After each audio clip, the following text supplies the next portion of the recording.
أعوذ بالله من الشيطان الرجيم Bismillahirrahmanirrahim. Alhamdulillahi Rabbil Alamin. Wa sallallahu wa sallam ala nabina Muhammad wa ala alihi wa ashabi ajmain. So alhamdulillah, ito ang pagpapatuloy natin ng pagpapaliwanag o tafsir ng Quran sa Surah Al-Baqarah na tayo ay natapos na sa 202. So inshallah ngayon ay medyo mahaba yung ayat 213. Ito ipapaliwanag natin inshallah. Na sinabi na Allah subhanahu wa ta'ala, kana an-nasu ummatan wahidatan faba'atallahu an-nabiyyin mubashshirina wa mundirin wa ansala ma'ahumul kitab bil haqq liyahkuma bainan nasi waqtalafu fihi illa alladhina utuhu min ba'di ma ja'atuhumul bayyinat bagyan bainahum fahadallahu alladhina amanu limaqtalafu fihi minal haqq biidni wallahu yahdi man yasha ila siratin mustaqim. So ang aya na ito na pagpapatuloy sa Surah Al-Baqarah na nabanggit dito ng Allah subhanahu wa ta'ala, kanan nas ummatan wahida, na ang mga tao sila ay isang umma lamang. Ang tinutukoy dito na umma, na isang umma, ay ang nung panahon ni Prophet Adam alayhis salam sa loob na 1,000 taon. Na sila ay iisa lamang, isa lang kalang sinasamba, isa ang kalang akida, isa ang kalang iman, isa lamang kalang sinasamba. Sila ay iisa sa kalang paniwala o iman o tauhid ng Allah subhanahu wa ta'ala. Kaya itong aya na ito makita natin, kanan nas ummatan wahida, na ang tauhid ng Allah subhanahu wa ta'ala o ang tamang paniniwala sa tauhid ng Allah subhanahu wa ta'ala, ito lamang ang tanging solusyon upang i-gather o pag-isahin ang Bani Adam. Walang anumang uri ng pamamaraan upang magkaroon ng unity o pagkakaisa ang mga tao o mga Muslim, lalong-lalo na kapag hindi sila nagkaisa talaga sa tauhid ng Allah subhanahu wa ta'ala. Ang Propeta Muhammad sallallahu alaihi wasallam at lahat ng mga kalipas na mga anbiya at saka rusul, ang Rasul sallallahu alaihi wasallam, siya ay nag-focus ng 10 taon para pag-isahin ang tao sa tamang paniniwala sa tauhid ng Allah subhanahu wa ta'ala, at pang-11 doon pa lamang nag-umpisa ang sala. Pero sa loob ng 13 taon na focus sa Makkah, ito ay sinikap talaga ng Propeta Muhammad sallallahu alaihi wasallam sa tulong ng Allah subhanahu wa ta'ala na pag-isahin ang mga tao sa tauhid. At ang kilap ay shirk. Alam mo, sabi natin ang tauhid o unity ay tauhid at saka sunnah, at ang kilap ay shirk at saka bid'ah. So kailangan talaga, lalo na ang Muslim, kung ano ay dapat talagang unang-una linisin ng mabuti ang kanyang tauhid para matiyak na siya ay nasa jamaa ng Allah subhanahu wa ta'ala, ng Rasul sallallahu alaihi wasallam. At ganoon din, siya ay humahawak na mahigpit sa sunnah. Humahawak na mahigpit sa sunnah at lumayo sa anumang uri ng bid'ah para wag siyang mapalayo sa tinatawag nating jamaa. So dito, ang ummatan wahida ay nabanggit nga sa tafsir ni Abdullah bin Abbas sa aya na ito na ang Bani Adam sa panahon ni Prophet Adam alayhis salam, sa loob ng 1,000 taon, sila ay ummatan wahida. Sila ala tauhid. Hindi sila sumasamba, hindi sila sumusunod, hindi sila nagpapatupad ng batas ng maliban lamang sa batas ng Allah subhanahu. Wala silang kilap. Kaya lang, so ang kiraa dito, kana nas ummatan wahida. So pag ito ay paba'atallahu an-nabiyina mubashshirina wa mundirin. So ito ay takdir, na ang ibig sabihin dito wahida paktala po. Ang ibig sabihin dito ayon sa mga kiraa na nabanggit sa tafsir, na pagkatapos nung lumipas na 1,000 taon ayon sa tafsir, na nagkaroon ng iktilab ang mga tao, dito pumasok ang shirk ng ang mga banal na tao ng panahon na nasasakupan ni Prophet Nuh alayhis salam ay nangamatay yung 5 banal na tao nang sabay-sabay sa 1 taon lamang.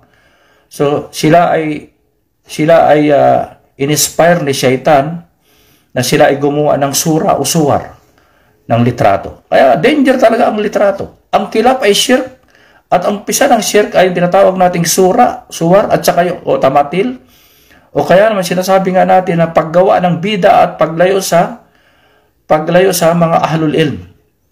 kung ano talaga ang mga yung taong mga inheritor na mga warathul anbiya. So pumunta si Satan na sinabi niya doon sa mga tao na gumawa kayo ng itsura o marka para hindi niya sinabing gumawa kayo ng para sambahin niyo, sabi niya marka para maalala niyo yung mga banal na tao na yan at ipagpatuloy ninyo ang ginagawa ng kabutihan ng pagsamba sa Allah Subhanahu wa Ta'ala. So yun ang ginawa nila, gumawa sila ng sura o litrato ni Wad, ni Suwa, ni Yagut, Yaok, tsaka si Nasra. Yung 5 banal na tao sa kalampanan, yung mga ulama sa kalapanahon. So nung mamatay naman yung mga tao na gumawa noon, pagkalipas ng ilang generation, bumalik na naman si Satan. Sinabi ni Satan na yung mga sura na yan, yung mga litrato na yan, o ginawa nilang tamatil, bakit hindi nyo ito tinatawagan? Ginawa nila yung para tawagan, humingi kayo ng tulong sa kanila. Kapag kailangan nyo ng ulan, humingi kayo ng ulan sa kanila. Kayo nasa panganib, kayo ay mag-istigata, humingi magdua sa kanila para ibigay ang inyong pangailangan. At dito ay nag-umpisa ang shirk. Dito pumasok ang shirk. Kaya pagdating ng shirk na yan, diyan ipinadala ang unang rasul, ang unang nabi o anbiya, nabi si Prophet Adam a.s. At walang shirk ng kanyang panahon sa loob na 1,000 taon. Asyara Qurun, sabi nga ni Abdullah ibn Abbas radiyallahu an. Ngayon, paglipas ng 1,000 taon o Asyara Qurun, naligaw ang mga tao, nag-umpisa ang shirk sa ard. Ito ang unang-unang history na nag-umpisa ang pagsamba ng maliban sa Allah Tabarak wa Ta'ala sa isang nilikha lamang. Na nag-umpisa sa tinatawag nating paggawa ng litrato o ribulto o tamatil at sobrang pagdataas sa mga banal na tao. Sa pamagitan ng tinatawag nating bid'a at kamangmangan. Hindi pag-resort sa kung ano ba talaga ang ng mga unang mga tao o mga ulama. So kaya ipinadala si Prophet Nuh alayhi salam at siya ay nangaral ng 950 years na ibalik sila sa tauhid, sa tamang iman, sa ummatan wahida. Para ibalik sila sa unang umma na walang sinasamba, walang kinikilala, walang tinatawagan, walang ibang paniniwala, maliban lamang sa paniniwala ng unang sugo, unang propeta at unang sugo, unang tao na si Prophet Adam a.s. Sila ay tinawagan ni Prophet Nuh sa loob ng 950 years. Nakapokus siya sa dawa na yan upang ibalik sila sa pagsamba sa Allah Subhanahu wa Ta'ala. Kaya lang ito ay kalang pinaglabanan. Sabi nga sa surah Nuh, sabi lang, qalu la tadarunna alihatakum wala tadarunna waddan wala subaan wala yaguta wa yauqa wa nasra. Huwag ninyong iwanan. Kapag si Prophet Nuh alayhi salam ay nagdadawa o nangangaral, sabi, huwag ninyong iwanan, huwag ninyong i-abandon yung inyong mga sinasambang, huwag ninyong paniwalaan si Prophet Nuh alayhi salam. Ito ang ibig sabihin dito. Huwag niyo siyang paniwalaan, huwag niyong iwan ang mga sinasamba ninyong mga huwad na Diyos na si Wad, si Suwa, si Yagut, si Yaok, saka si Nasra. Huwag niyo siyang paniwalaan. Kaya alam natin, kung basahin natin yung buong sura Nuh na maising sura, kita natin kalang ginagawa talaga sa loob ng napakahabang panahon. So yan ang unang iktilap. Yan ang unang iktilap. Kaya ang isang Muslim, ang tunay na dapat humawak tayo sa revelation, humawak tayo sa manhaj o pamaraan ng mga sugo at propeta. Huwag na huwag tayong bibitaw kahit ano mangyari. Huwag na huwag tayong bibitaw. Dahil maliligaw talaga tayo. Kaya sabi rito ng Allah Subhanahu wa Ta'ala, anong dahilan para alisin sila sa kilap at ibalik sila sa tamang landas, sa sirat al-mustaqim, sa tauhid, sa iisang umma, sa unity ng tauhid ng Allah Subhanahu na isa lamang kala sinasa, isa lamang kala pinaniniwalaan, isa lamang ang batas na kala isa nabubuhay. Sabi rito na, taba'atallahu nabiyina mubashirina wa mundirin wa ansala ma'ahumul kitab bilhaq. Sabi rito na Allah Tabarak wa Ta'ala, ano ang rule o ang dahilan kung bakit nagpadala ng mga napakaraming sugo, mubashirina wa mundirin? Upang bigyan ng paalala ang mga tao na bumalik kayo sa pagsamba sa Allah Subhanahu wa Ta'ala. Ang alalamang inyong sambay. Huwag kayo sasamba sa nilikha. Huwag kayo sasamba sa wad na Diyos. Huwag kayo sasamba sa katulad nyo lamang na nilikha. Huwag kayo sasamba. Kaya nung pagkatapos ni Prophet Nuh alayhi salam, sumunod naman yung panahon ni Prophet Ibrahim alayhi salam. Ang mga tao gumagawa sila ng mga ribulto, ng mga estatwa, ng mga tamatil na sinasamba din nila. So kaya pinagbawalan sila ng propeta hanggang sa ang propeta ay nung sila ay magdiwang, ang ginawa ni Prophet Ibrahim alayhissalam, sinira niya yung mga ribulto na ginawa nila. At pagkatapos sila nga ay, nang malaman na kung sino ang gumawa nito, gumawa sila ng napakalaking apoy, hindi nga sila makalapit para ihagis si Prophet Ibrahim dahil at ginawa ng Allah subhanahu wa ta'ala lumambig yung apoy. Alam natin ang kwento. Kaya dito, nakakapagtaka ang mga tao na yung ginagawa nila, sila mismo ang gumagawa ng kanilang Diyos. Silang gumagawa ng kanilang Diyos na sinasamba nila. Sabi nga ng Allah subhanahu, Allahu khalaqakum wa ma ta'malun. Allah ang lumikha sa inyo at yung inyong ginagawa, yung inyong ginawa. Pwede sabihin dito natin, ang inyong ginawa na huwad na Diyos. Pwedeng ng aya, ipasok sa aya. Ang Allah ang lumikha sa inyo at ang lumikha ng inyong ginawa, ng inyong mga ginagawa. So yung mga tao na gumawa ng rebulto, na estatwa, o anumang uri ng kahit hindi walang itsura, yan ay kagagawan lamang ng tao. Hindi yan kagagawa ng Allah subhanahu wa ta'ala. Dahil siya lamang ang dapat sambahin. So sabi dito, upang bigyan sila ng paalala, ng balita, na bumalik sila sa tauhid, bumalik sila sa pagkakaisa. At ang unang-unang pagkakaisa ay ang pagsamba lamang sa Allah subhanahu wa ta'ala. At wamundirin, at bigyan sila bumalik sila sa kaisahan upang sila ay makapasok sa Jannah. At wamundirin, at bigyan sila ng babala, ng warning, na umalis sila sa shirk, umalis sila sa bid'a, at umalis sila sa bid'a upang wag sila mapahamak sa impyerno. Wag sila mapahamak sa impyerno. Wa ansala ma'ahumul kitab bil haqq. At kasama ng isinugong propeta na nagbibigay ng paalala at nagbibigay ng babala, nagbibigay ng magandang balita at nagbibigay ng babala upang layuan ng kapahamakan, wa ansala ma'ahumul kitab bil haqq. At ang mga propeta, lahat ng propeta, mayroong pinadala sa kanilang aklat. At ang ibig sabihin dito na salitang kitab jins, uri na aklat. Ang tinutukoy dito, kutub. Na lahat ng mga propeta, mayroon silang daladalang aklat. Lalo-lalo ng mga rusul. Anong dahilan ng pagdating na aklat na liha kumabaynan nas bimaktalabu fihi? Upang ang aklat na pinadala ng sa mga propeta, pinadala ng Allah subhanahu, gamitin nila upang hukuman ang sarili kapag sila ay mayroong pagkakaiba. O mayroon silang iktilap, mayroon silang salungatan, mayroon silang hindi pagkakaunawaan. Sabi nga rito, pinadala sa kanilang aklat, wa ansala ma'ahumul kitab bil haqq, at talaga ang pagdating ng aklat na yan ay katotohanan. Tunay na galing sa Allah subhanahu, tunay na salita ng Allah subhanahu wa ta'ala, at yan ang tunay na lulutas ng ating mga iktilap, ng ating suliranin. Liyahkuma baynan nas bimaktalabu fihi, upang hukuman, kunin natin ang ating desisyon. Halimbawa, ano ba ang tauhid? Ano ba ang shirk? Ano ba ang ibada natin? Ano ba ang ating muamalat? Ito ba ang tama? Ito ba ang nabanggit sa ating Quran?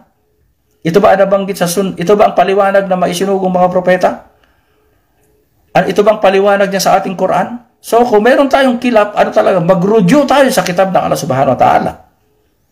At tingnan natin, hanapin natin ang salita ng mga propeta o ang salita ng propeta Muhammad sallallahu alaihi wasallam.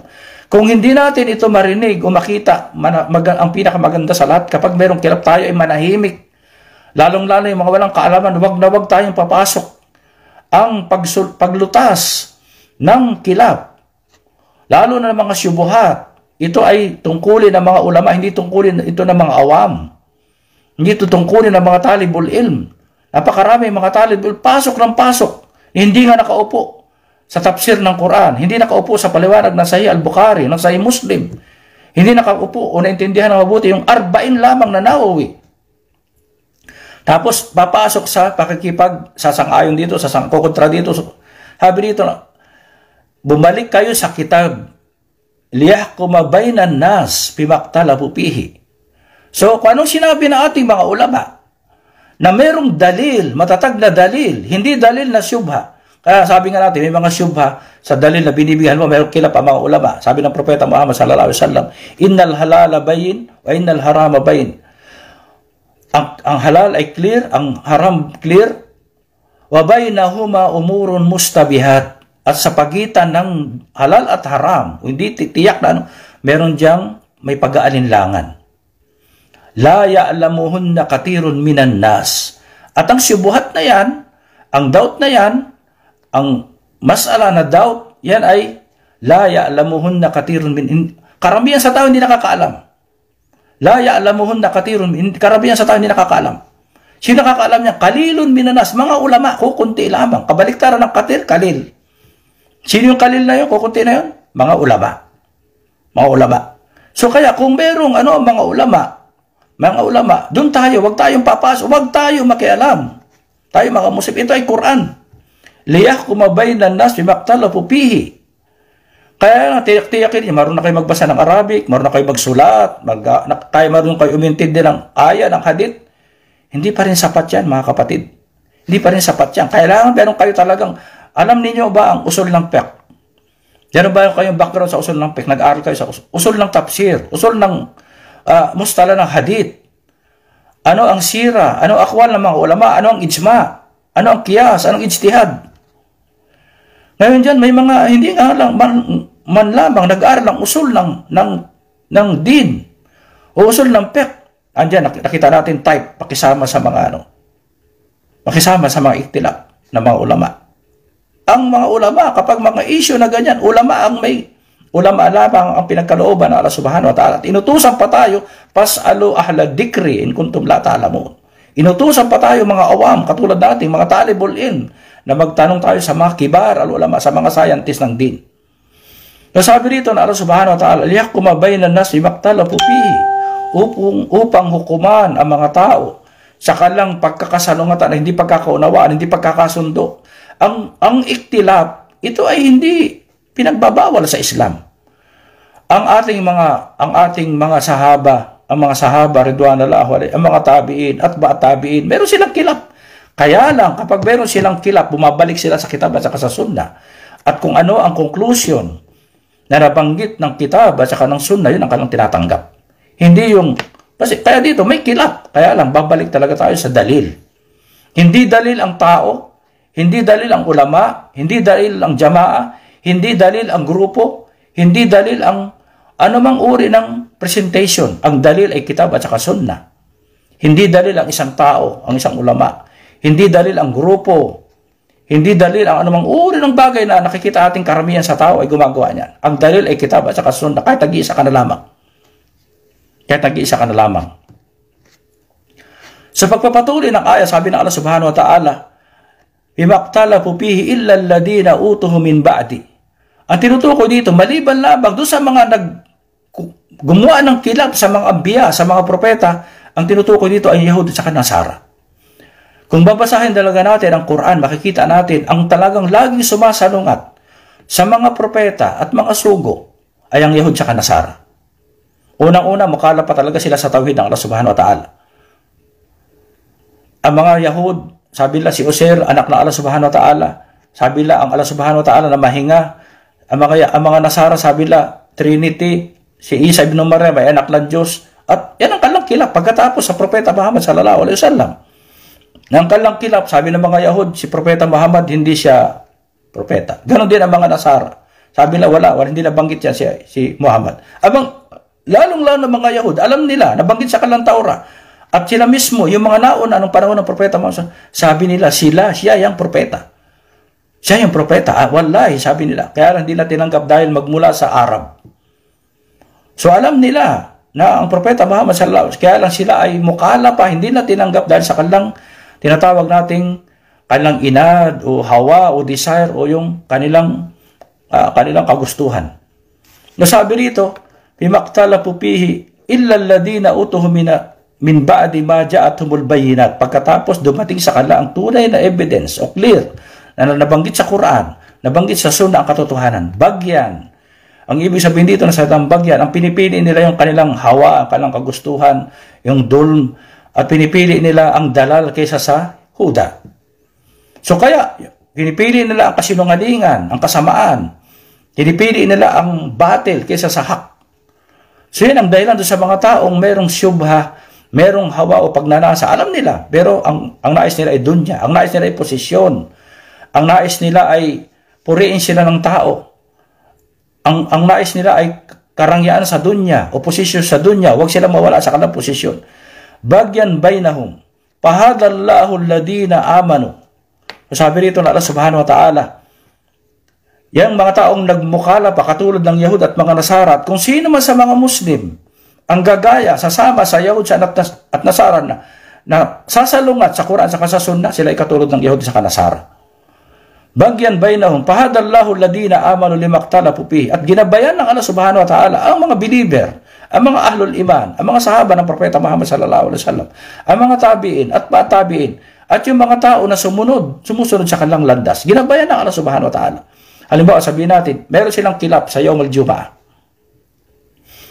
Ang Allah subhanahu wa ta'ala, inireveal ng Allah subhanahu wa ta'ala ang mga bagay. Ang pinili ng mga Yahud ay Yawm al-Sabado. Dahil sabi nila, ang Allah daw ay namahinga sa araw na yan. So ito ang kanilang na subhanallah, na Allah subhanahu wa ta'ala, binibigyan ng katangian ng hindi katangian ng Allah subhanahu wa ta'ala. Sabi nga ng Allah, khalaqa samawati wal ard wa ma bainahuma fi sittati ayyam wa ma massanna min lughub. Sabi ng Allah subhanahu, hindi namutawi sa kanya ang pagod. So ito ay rad o rejection sa claim ng mga Yahud na Allah subhanahu wa ta'ala ay namahinga sa ika-6 na araw, yung araw na Sabado. Kaya pinili nila. Ganon din ang mga Nasara. Ang mga Nasara, sabi nila na ang paglikha daw ng samawati wal kalangitan at kalupaan ng 6 na araw ay nag-umpisa ng Yawm al-Ahad, ng Sunday, ng Linggo, kaya yun ang pinili ng pahinga. Yun ang unang araw. At ginabayan ng Allah subhanahu wa ta'ala ang mga believer. Fahadallahu alladina amanu sa Yawm al-Jum'ah, dahil itong pinakadakilang araw. Sa araw na yan, nilikha si Prophet Adam. Sa araw na yan, lumabas si Prophet Adam sa Jannah. At sa araw na yan, darating ang Kiyama. Kaya yan ang pinili sa atin. Yan ang pinakadakilang araw na pinili sa atin Allah subhanahu wa ta'ala sa mga believer. At yan ang tama na hindi sumasang-ayon sa kanyang revelation. Ganon din sa mga gawa. Pagsamba, ang sala. Makikita natin, kung titignan natin yung history, mga tafsir, na ang mga Yahud sa Nasara at mga nauna, mukha pa sa teaching na Allah subhanahu wa ta'ala. Meron nag-aayuno sa kanila na hindi talaga total na pag-aayuno, iniiwasan lang yung ibang pagkain, pero kumakain din, o kaya ang oras nila iba. So ang mga Muslim, ang tunay na believer, fahadallahu alladina amanu limaktalafu fihi. Tinabayan sila ng Allah subhanahu wa ta'ala sa iktilap ng mga tao. Dahil sila ay humahawak sa kitab, sila ay humahawak sa sunnah ng propeta Muhammad. Hindi sila pumupunta sa tao. Hindi dalil ang tao. Hindi dalil ang ulama na walang dalil.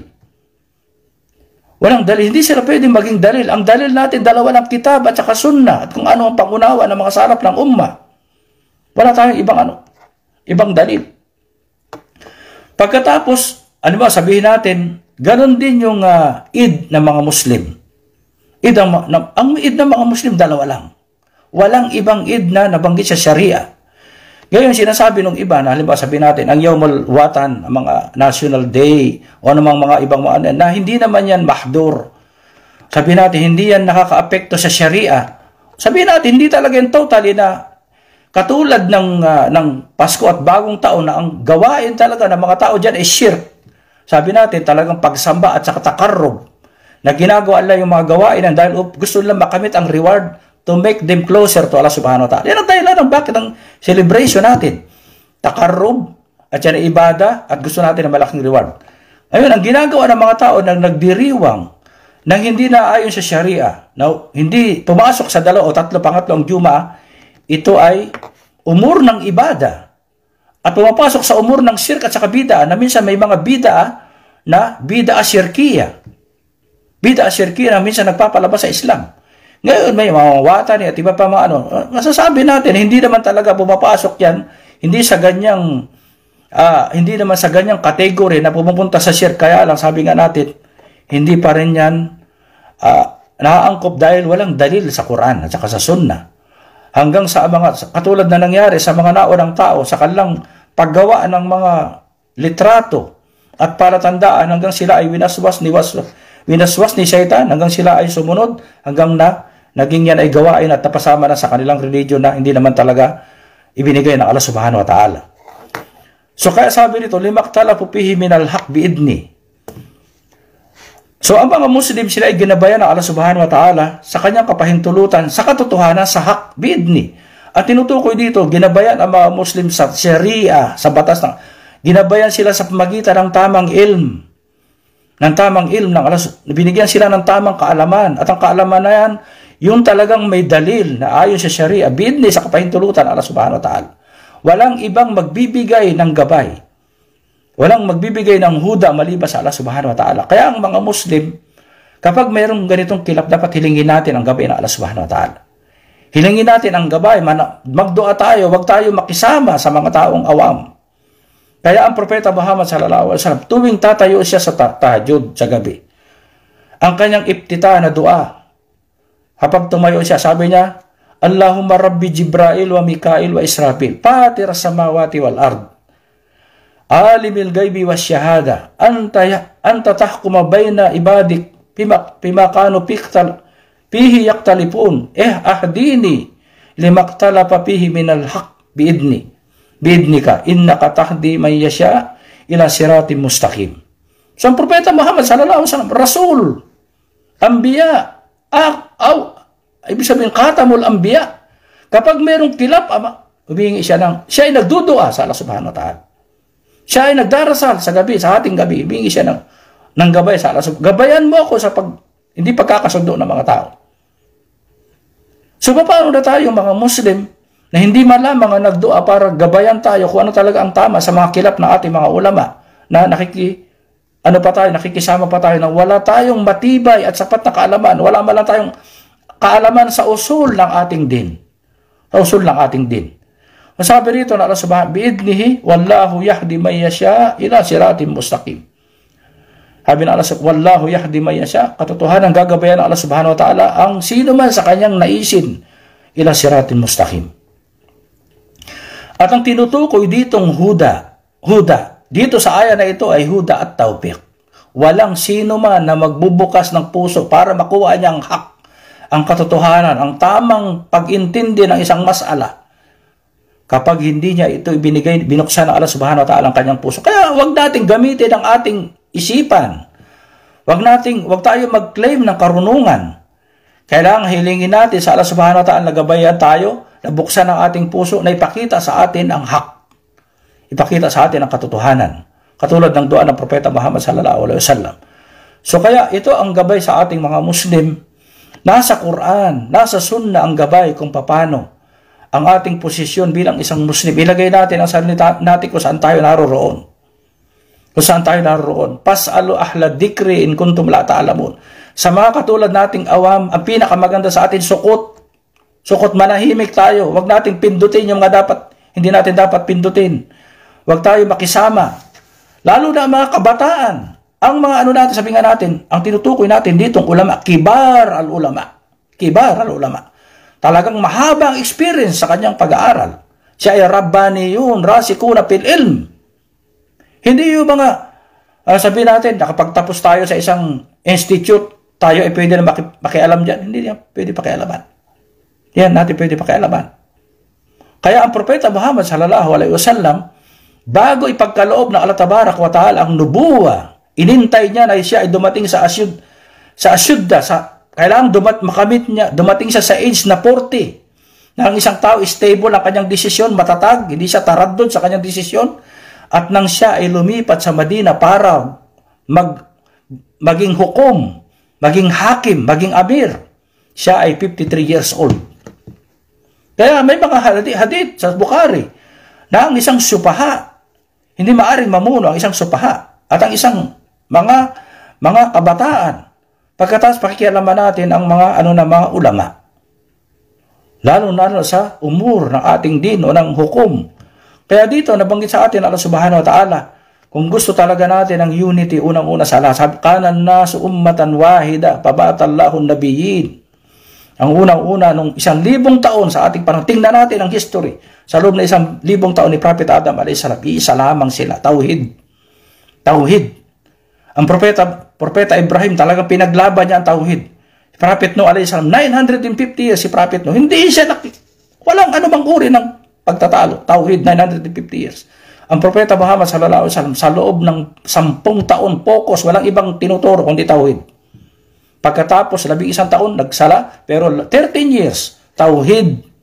Kasi yan lamang ang mag-unite sa tao para sila magkaisa sa tamang iman, tamang paniniwala. Kapag isa ang matatag na iman ng mga tao, sila ay mag-unite. At ang kilap ng mga tao, shirk at saka bid'ah, ang maglalabas sa atin sa unity o sa pagkakaisa sa tauhid ay shirk at saka bid'ah. Ang unity natin ay tauhid at saka sunnah, mahigpit na paghawa sa kitab at saka sa sunnah. So ito ang aral na binigay sa atin Allah subhanahu wa ta'ala, ang aya ng Quran. Kunin natin ang tafsir sa mga ulama. Ano ang paliwanag sa hadith ng Propeta Muhammad sallallahu alaihi wasallam? Ano ang pag-intindi ng mga salaf ng ummah sa mga aya ng Quran? Para maintindihan natin mabuti ang ating din at pumunta tayo sa mga ahlul ilm upang maunawaan natin ang nusus ng kitab at saka ng sunnah at layuan natin ang mga kilap, lalong-lalo ang katulad nating awam na walang sapat na kaalaman. So hanggang dito na lamang. Wa sallallahu wa sallam ala nabiyina Muhammad wa ala alihi wa ashabihi ajmain. Assalamualaikum warahmatullahi wabarakatuh.